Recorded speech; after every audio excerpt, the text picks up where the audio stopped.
Ok, pourquoi tout le monde déteste Gargantua alors que c'est une pépite pour le bac de français? Bon, déjà, en bref, Gargantua s'est publié en 1534 par Rabelais, qui est sous le nom de Alcofribas Nazi. Pour commencer, on va suivre l'éducation de Gargantua, qui est d'abord scolastique, puis humaniste. Puis après, Gargantua va sauver tout son royaume de la guerre qui était déclenchée par Picrochole. Et enfin, fonder l'abbaye de Thélème, qui est un lieu où la seule règle, c'est la liberté. Et concrètement, Gargantua, il s'inscrit dans le parcours rire et savoir.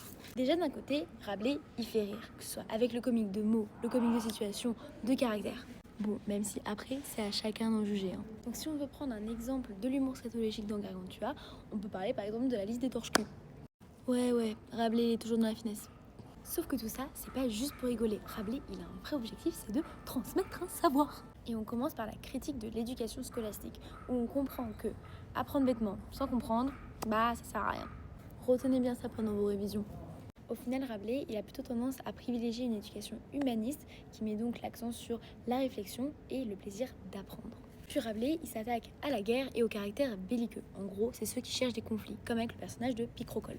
Car on a quand même une guerre qui est déclenchée pour une histoire de galette, faut pas l'oublier. Et bien sûr, Rabelais critique aussi l'Église, comme à travers le personnage de Frère Jean, qui est plus intéressé par le vin que par les prières.